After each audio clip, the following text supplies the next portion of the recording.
Welcome to the first Told in Stone Q&A. I have done these before on my Patreon channel, but never before on YouTube, so bear with me. Now, more than 100 people sent in questions on the main Told in Stone channel yesterday when I did an announcement, and I've only been able to pick 5 of them for this Q&A session, but I hope to do many more in the future, so the beginning of great things. Now, I'm not doing this on script or with notes, so hopefully it's not too disorganized, but if it is, ask for any clarification in the comments, and I will do what I can. So, our first question today is, were there handrails in Roman amphitheaters? Submitted by Nevin Headley. That's a fun question.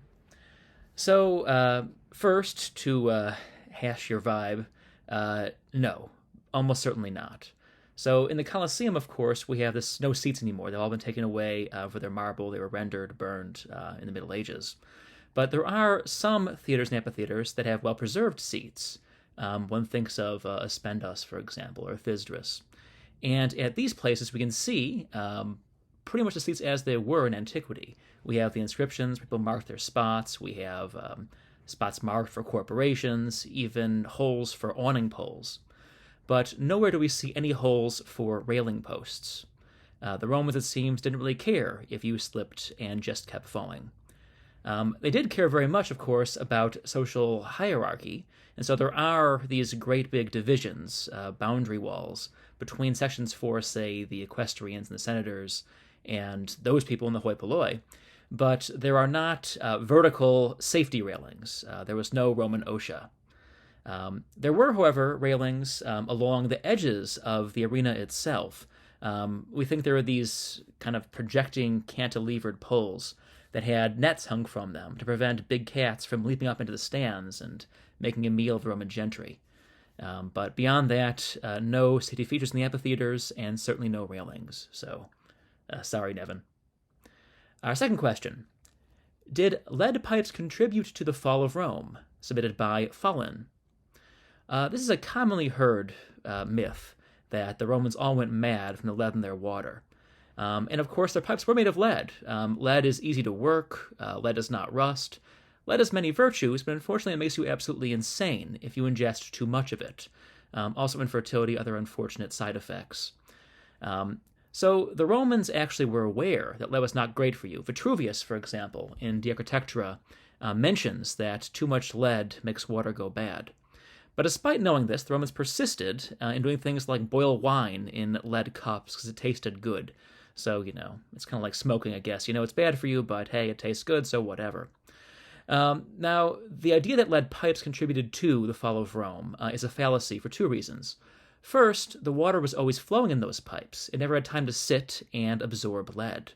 Second, the water used in aqueducts almost always came from groundwater. And groundwater around Rome and elsewhere in the Mediterranean is almost always hard. It contains lots of dissolved limestone. This limestone would precipitate, would adhere to the walls of those lead pipes, thereby preventing any of the actual lead from seeping into the water. So the water was doubly protected by being fast water, and by having that sheathing of calcite, limestone, preventing contact between the actual lead and the water itself. So the Romans had other things going on with them, but lead pipes is not why their empire collapsed. Now, there was, I should mention, a high amount of lead found in the bones of the people in the boat sheds at Herculaneum, our most famous set of Roman skeletons. But this could be from things like that drinking wine in lead cups I mentioned before, or even just things like the groundwater having more lead and mercury than most groundwater does. We think, though, that there as elsewhere, their pipes were not killing them. It was everything else they were doing. Our third question. Actually, I should say I'll do 6 this time, not 5, because, you guys are great, and also I forgot one. Question number 3. What did the Romans eat for breakfast? This is from Peter Hutley. Well, not a whole lot, to be honest. We think it was usually quite a light meal. Roman breakfast, yentaculum, was almost always just a piece of bread. That's, of course, the great Roman staple. Bread taken with some olives, dipped in olive oil, or perhaps, if you're feeling a bit crazy, dipped in wine. That taken with a cup of water or a bit of watered wine. Supposedly, Cato the Younger, who was a bit of a lush, would go on a bender every morning after breakfast and have quite a bit of unwatered wine, but this may have been slander. We aren't quite sure. In general, the Romans saved their heavy eating for lunch partly, but mostly just dinner, those famous multi-course banquets which followed the baths. So Roman breakfast, like modern Italian breakfast, or any continental breakfast, was usually quite light and pretty insubstantial. Question 4. How did emperors address large crowds? This is from Julio. It's a good question. So before artificial amplification, it's pretty hard to address more than, say, a couple hundred people, especially if those people are not keeping quiet or your space is not proper. Now, often the problem's obviated by talking to people in places that are adapted for addresses, so theaters above all. Greek theater masks, famously, may have actually functioned as primitive projection devices. Those hollowed mouths would kind of project the voice like a microphone.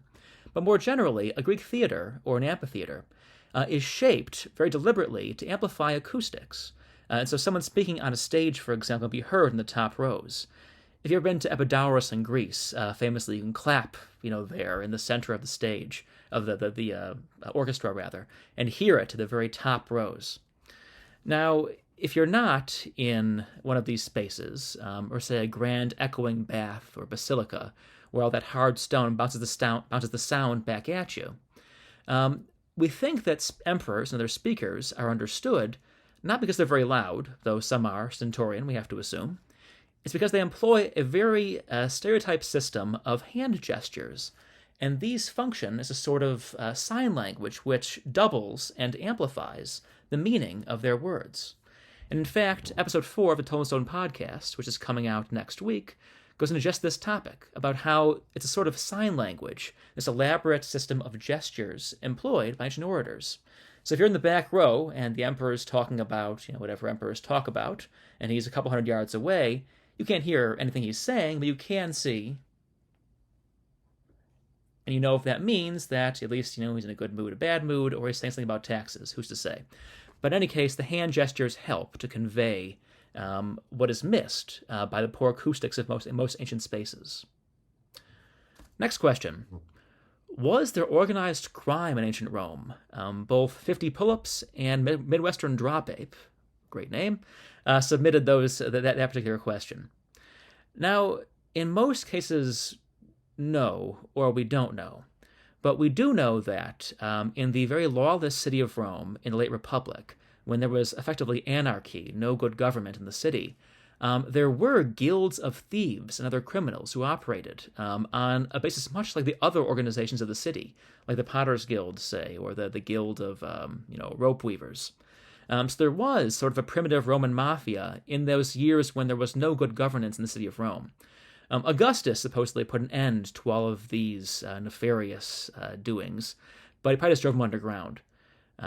Any city like Rome that's big enough to have a big criminal population probably had organized crime. We just don't know much about it because our sources, our historians, don't really care about things like that. They're too focused on high politics and who the emperor is sleeping with, to be worried about, the lowly plebeians being robbed by other lowly plebeians. But it does seem that there was organized crime, at least in those decades between the collapse of order in the Middle Republic and Augustus imposing his new order in the 20s BC. Finally, my favorite question from Quantum Historian. Would Jesus have known about Alexander the Great? This, my friends, has crossover potential, my favorite kind of question. Now, of course, we don't know if Jesus knew about Alexander. All we have is the Gospels to go from. And although there Jesus mentions Tiberius, the Emperor Tiberius, kind of fun, he does not, to the best of my knowledge, mention Alexander.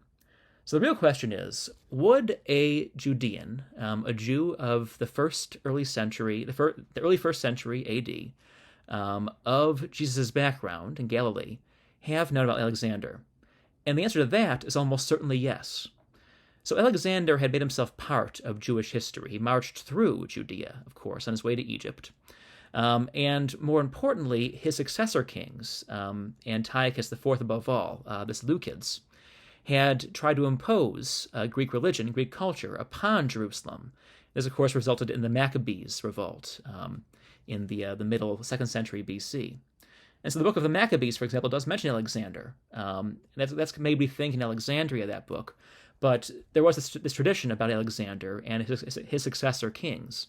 And so any educated Jew, as Jesus was, would have known that much at least, would have known roughly when Alexander ruled, would have known he came through Judea, and would have known about the Maccabees and the Seleucids.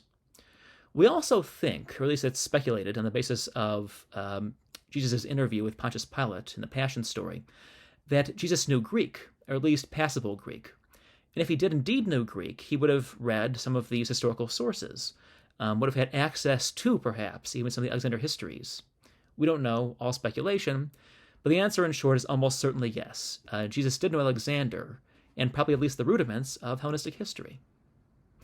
So there we go, 6 questions, and there is much more I could say, of course, but I figure your patience is limited, and so is my voice, so just 6 this time. I'll do many more like this, hopefully on this new channel, but for that, please subscribe to Told in Stone Footnotes, my new channel in the Told in Stone media family. And if you aren't, by some mischance, subscribed to Told in Stone, check that out too. And of course, there's more of this on Patreon. So thanks very much for watching, and I will see you all next time.